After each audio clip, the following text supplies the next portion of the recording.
Marcher sur les pas des figures de sainteté qui ont marqué le diocèse de Saint-Dié, la revue Sapri Vadrouille nous y invite, avec cette étape à Saint-Amé dans la montagne vosgienne, dont on célèbre les 300 ans de l'église. Sur les hauteurs, le Saint-Mont, 14 siècles auparavant, raconte aussi les origines de cette vallée qui se lisent sur les vitraux. Les fondateurs, Amé et Romaric, répondirent à l'appel du moine irlandais Saint Colomban, le rejoignant jusqu'à Luxeuil. De Luxeuil-Saint-Amé a été prêché un peu partout, notamment à la cour d'Austrasie à Metz, où il a rencontré Romaric. Il a persuadé Romaric de revenir avec lui à Luxeuil, et à partir de là, ils ont décidé de créer le monastère du Saint-Mont, et ça se passe en 625, c'est-à-dire il y a 1400 ans. Ils ont décidé de créer en fait deux monastères, un monastère de femmes qui se trouve au sommet et un monastère d'hommes qui se trouvait au pied du Saint-Mont. Romaric, c'est Remiremont, c'est-à-dire Remiremont, c'est Romaric Simons, la montagne de Romaric.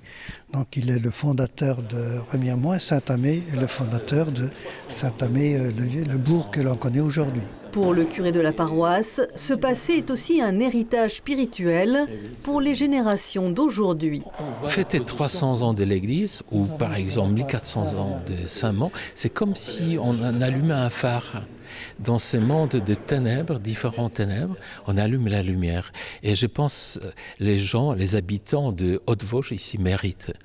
Et c'est pour ça, on s'adresse pas seulement aux croyants, mais aussi à les habitants d'ici. Ça concerne tout le monde, parce que les clochers est toujours au milieu du village. Et dans les moments difficiles, je pense, l'Église a quelque chose à réunifier les gens.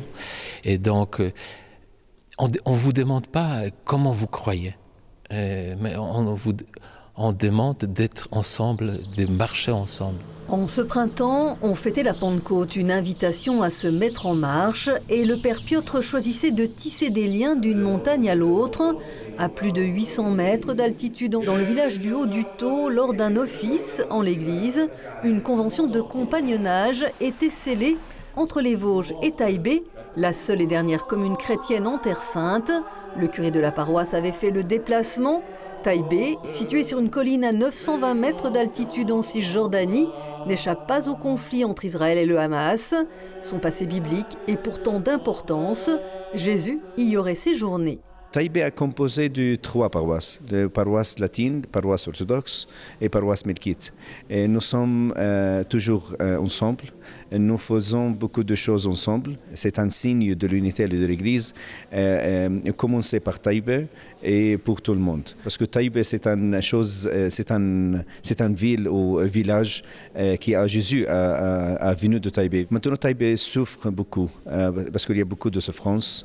Il y a beaucoup de choses de mal et nous voulons faire quelque chose de spécial et spécialement dans la prière et dans la foi de la peuple de France en général et spécialement de cette région de la Vosges. Taïbé abrite une école dans laquelle sœur Nelly enseigne aux enfants sans faire de différence, mais la guerre est venue tout bouleverser. C'est une école qui appartient au patriarcat latin de Jérusalem, qui compte à peu près 430 élèves. À peu près 75% des élèves sont musulmans et 25% des élèves sont chrétiens, alors que Taïbé est un village entièrement chrétien. Parce que dans les écoles du patriarcat latin, nous pensons que le vivre ensemble est important. Je vois la situation se dégrader avec des barrages qui se multiplient, des attaques contre des villages palestiniens qui se multiplient. Et le pire, c'est la difficulté de circulation. Il y a un village qui est à peu près à 5 km, disons, qui s'appelle Kfar Malek. Et jusque maintenant, il y avait beaucoup d'élèves de Kfar Malek qui venaient à l'école de Taïbé. Et maintenant, il y a une barrière qui a été mise. Donc les enfants n'ont plus accès librement à l'école. C'était une route qui prenait 10 minutes avant et qui, depuis le 7 octobre, de cette barrière, les enfants mettent maintenant 1h30 pour venir à l'école par une route qui est montagneuse, qui est dangereuse. Et ça, c'est vraiment un point qui coûte en ce moment. Et on essaye de dire, mais ouvrez cette barrière, juste, même si c'est juste pour le quart scolaire. Et le gouvernement israélien ne veut pas entendre. Bâtir des ponts malgré tout, aider les enfants, c'est l'objectif de ce jumelage. Par cette signature, je pense, pour nous, c'est important que d'être chrétien ici, c'est aussi avoir la fenêtre ouverte vers la Terre Sainte. C'est plus facile à comprendre l'évangile que nous annonçons ici. De cette manière-là, on ouvre la fenêtre, on ouvre les portes pour que les chrétiens sur place puissent continuer. Il y aura, à la suite de cette visite, nous, on va aider, organiser les jardins pour les enfants qui est autour de l'école, pour qu'ils puissent aussi avoir quelque chose dans l'histoire de pause, de repos, de jeux, parce que d'être enfant, c'est de savoir jouer. Pour nous, c'est l'essentiel pour que ces enfants puissent vivre, de ne pas garder la haine, la colère, de savoir pardonner. Une colombe de la paix s'est envolée des Vosges vers la Terre Sainte. C'est aussi cela, faire vivre l'espérance chrétienne. Je souhaite que un jour, en proche futur, d'être ensemble avec tout le monde, avec les trois religions à la même terre, à Jérusalem, parce que Jérusalem, c'est la ville de Dieu, et la ville de Dieu, c'est sainte. Alors ça, je pense que c'est quelque chose qui est très important, parce que ça dit aux chrétiens de Terre Sainte, vous n'êtes pas seuls. Et même en France, il y a une paroisse qui pense à vous et qui prie pour vous. La Terre Sainte, c'est le berceau du christianisme, c'est de là que tout est parti.